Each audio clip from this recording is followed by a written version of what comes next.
Olá, eu sou Leonardo Pulha, servidor da UERJ, integrante do Audiolab, e juntamente com a Comuns estamos aqui começando mais um episódio do UERJ 75 anos, diversidade que inspira, conhecimento que transforma, né? E no programa de hoje vamos falar sobre inovação na saúde, longevidade, com uma especialista, uma pessoa que dispensa a apresentação. A gente está aqui com a professora Margarete Dalcomo. Você conhece ela, todo mundo conhece ela aqui no Brasil. Ela é professora adjunta da Pontifícia Universidade Católica do Rio de Janeiro, atua como pneumologista, com grande experiência clínica como pesquisadora na Fiocruz, né? E ela é imortal da Academia Nacional de Medicina, assumiu a cadeira 12 em 2022. Professora, é um prazer ter a senhora aqui com a gente. Muito obrigado pela presença.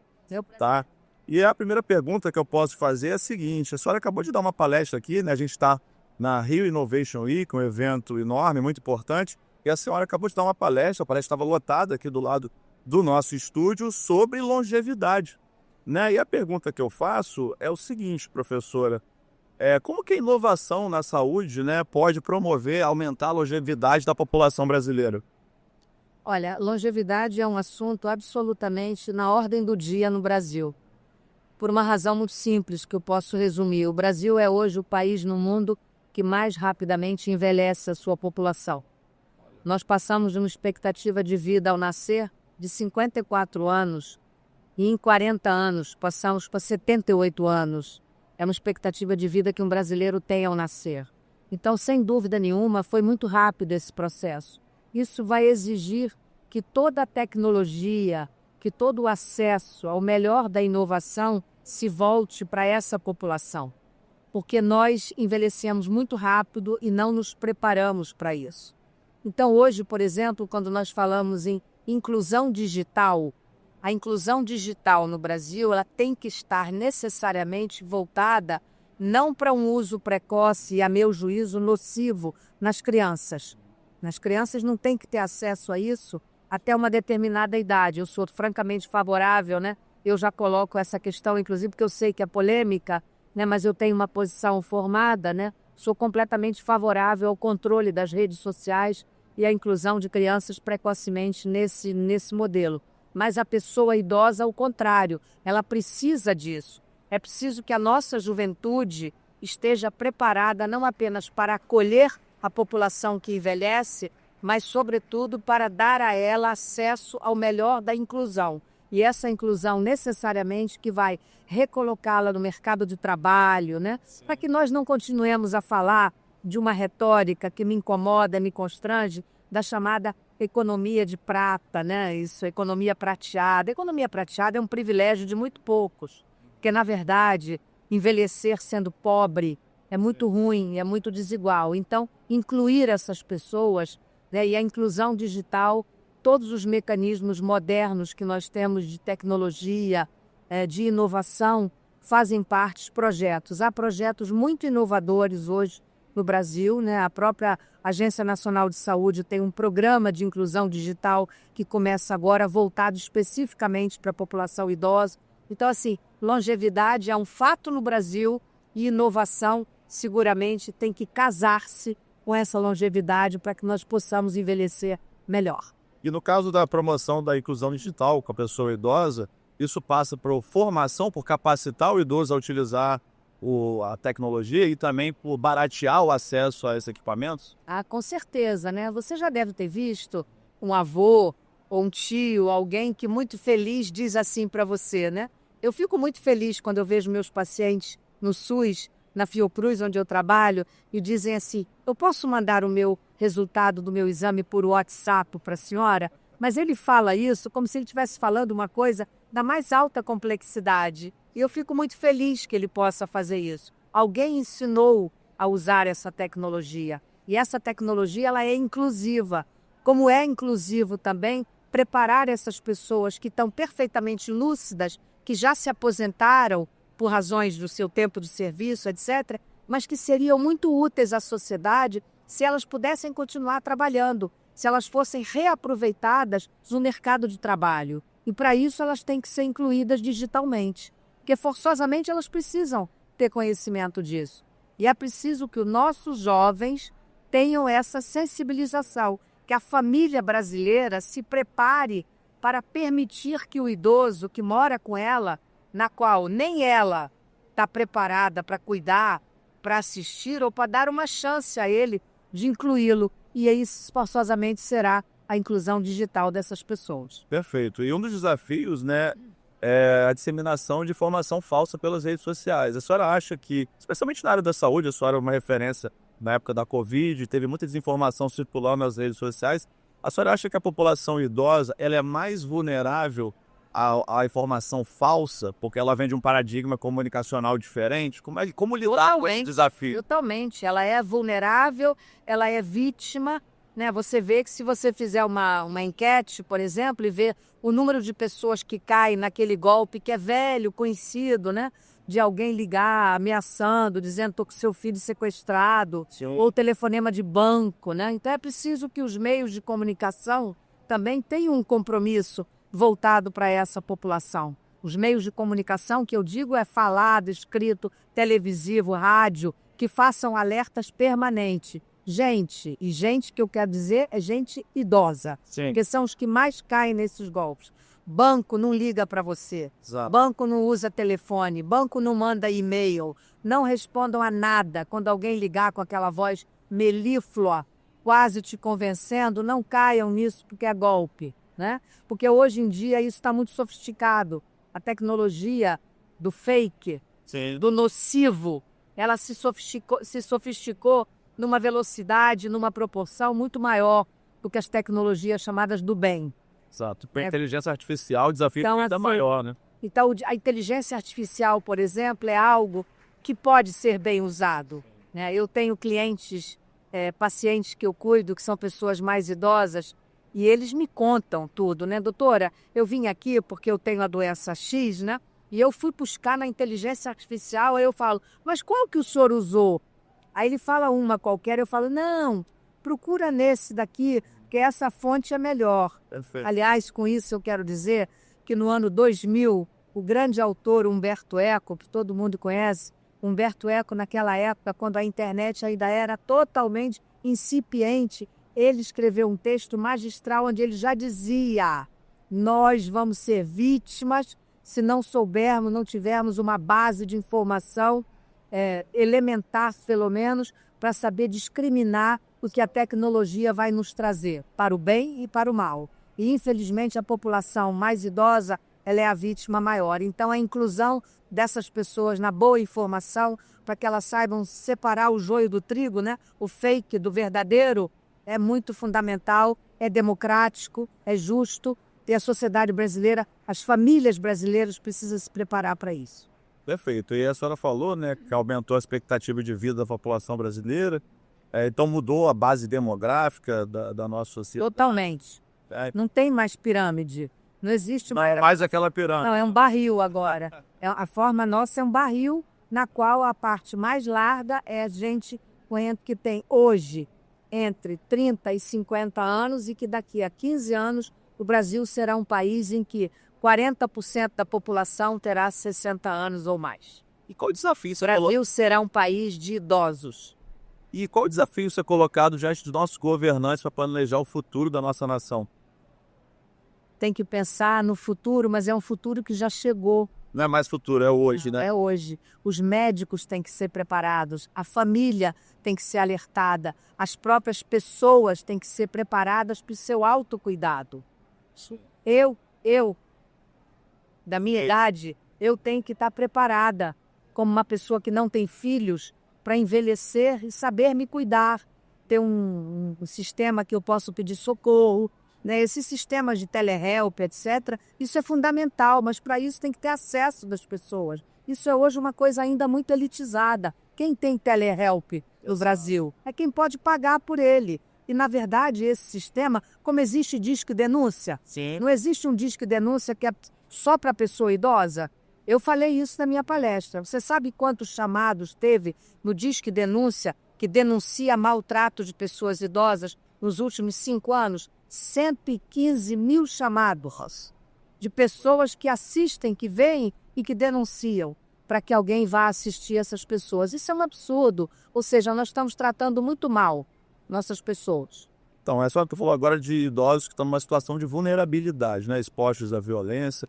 Quando o idoso precisa de um cuidado de terceiros, né? Qual é o melhor caminho? A família cuidar ou a casa de acolhimento pode ser um caminho, né? Tem o Estatuto da Pessoa Idosa. Como é que é só ver essa situação? O Estatuto da Pessoa Idosa é algo que já existe no Brasil desde 1994. Olha como já é velho, né? E as pessoas nem sabem. Muita gente aqui me perguntou se isso não era novo. Não, não é novo, gente. Não é novo. Isso foi apenas ratificado agora, recentemente, sem que os princípios básicos desse estatuto tenham sido modificados. Então, é muito importante que as pessoas entendam que, na verdade, o ideal seria que essas pessoas fossem acolhidas e tratadas, mas a família não está preparada.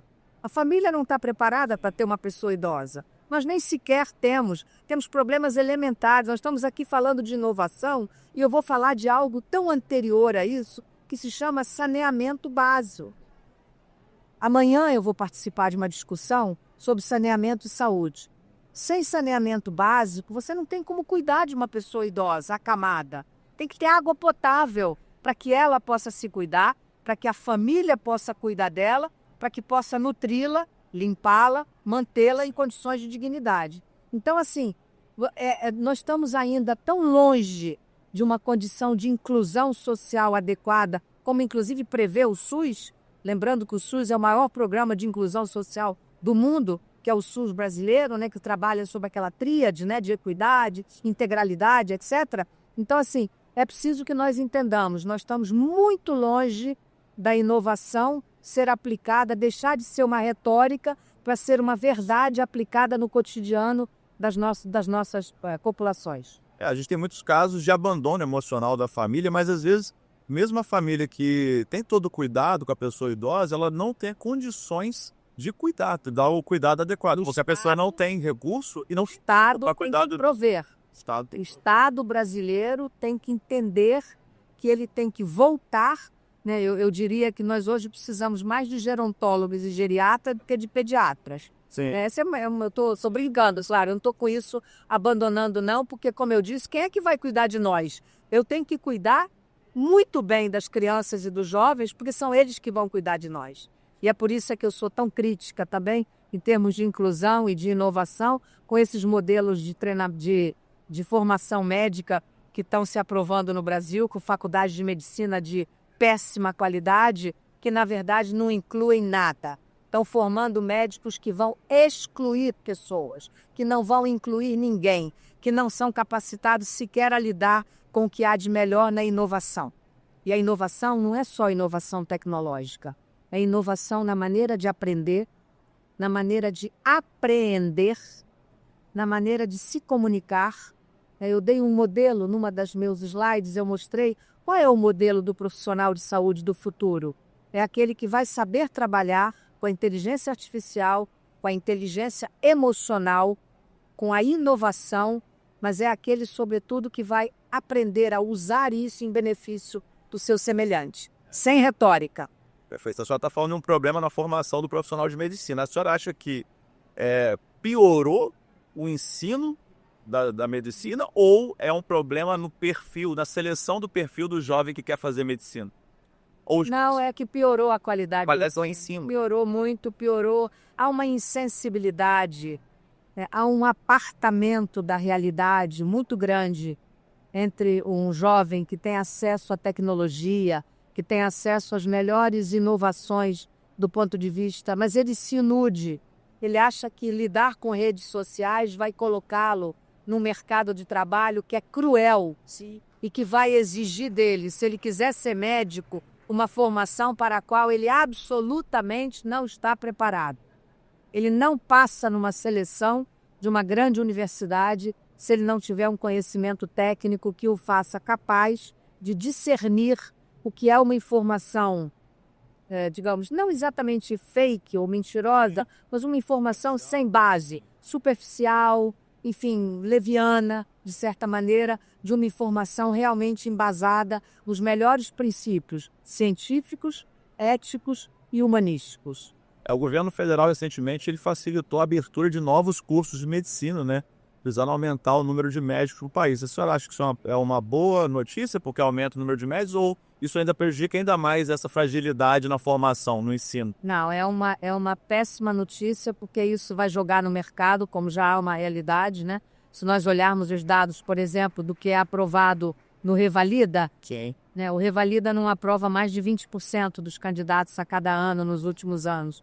Então, isso significa que nós estamos gerando um problema. Sim. Então, por isso é que eu sou contra se punir, né, o aluno que sai ou o egresso que sai desses cursos, né? Porque ele precisa trabalhar, essa pessoa, né?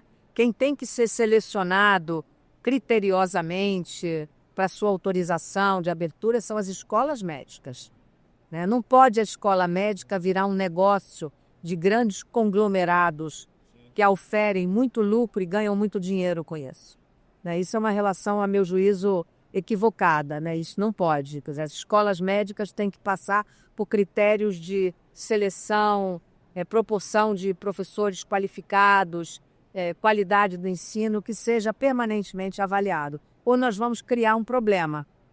Acabamos de aprovar agora o teste de proficiência, por exemplo, como tem nos cursos de Direito com a OAB, né? Isso foi aprovado agora recentemente. Isso cria um problema para nós, um problema a mais. Porque e os que não forem aprovados nos testes de proficiência? Eles terminaram o curso, mas eles não vão ter CRM. Eles vão fazer o quê? É ser igual advogado que não tem OAB e não pode Mas advogar. esse não mata ninguém, esse não vai cuidar de ninguém. Esse pede um colega para auxiliar, ajuda na elaboração do parecer, e outro carimba com o carimbo da OAB. Mas e na medicina? Essas pessoas vão fazer o quê? Elas vão continuar tentando? Vão fazer? Possivelmente sim. Então essa é uma questão muito complexa. Os testes de proficiência são algo muito complexo que precisa ser ainda bastante melhor amadurecido no Brasil. A gente está caminhando já para o final do nosso podcast. Eu queria saber se a senhora tem algum recado de assistido pela comunidade acadêmica, por jovens, né? Qual recado a senhora gostaria de passar para quem está nos assistindo? Olha, a comunidade da UERJ é muito querida para mim, né? Então, o que eu quero dizer é para os jovens, assim, né? Em primeiro lugar, não sejam condescendentes com você mesmo. Sejam muito exigentes, né? Eu fui primeira aluna da classe muito tempo da minha vida. E ser primeiro aluno da classe é ótimo. Eu brinco, eu falo, é o maior barato, é muito bom, né? Estudar, conhecer, aprender, né? Sempre mais. Você não vai ser incluído no melhor da inovação. Olha quanta coisa de inovação nós estamos vendo aqui nesse momento, quanta coisa nós podemos discutir, mas inovação não é algo superficial. Inovação é algo que você vai aprender com grandeza e vai, sobretudo, aplicar olhando o outro, né? Nada, sobretudo nós médicos, nada do que nós fazemos é para nossa própria vaidade, é para nosso próprio prazer isolado, não. É alguma coisa que nós fazemos para o bem comum. Nós geramos pela pesquisa mais sofisticada. Eu sou pesquisadora, que faço pesquisa para os seres humanos, né? Eu obedeço aos critérios éticos mais rigorosos para fazer. Mas a minha pergunta de pesquisa, ela tem que estar voltada necessariamente para que é que eu estou fazendo esse estudo. Ele vai servir a quem e para quê? E quando? Isso é um conselho que eu daria aos jovens. Maravilha, professora Margarete, foi um prazer, muito obrigado por essa entrevista, uma honra, né? Enfim, a gente conversou com a professora Margarete Dalcomo, queria agradecer a você que ficou ouvindo a gente fica por aqui nesse episódio, o ERJ 75 anos, agradecemos a companhia dos nossos internautas, a presença da professora, a UERJ 75 anos, diversidade que inspira, conhecimento que transforma, é uma parceria da UERJ com a Secretaria de Estado de Ciência, Tecnologia e Inovação. Além deste programa, temos mais 17 temas para inovação e tecnologia disponíveis aqui no canal do YouTube da Secretaria de Ciência, Tecnologia e Informação. Eles falam sobre a atuação da UERJ, do ensino básico ao superior, com foco na formação profissional, cidadã, pesquisa e inovação.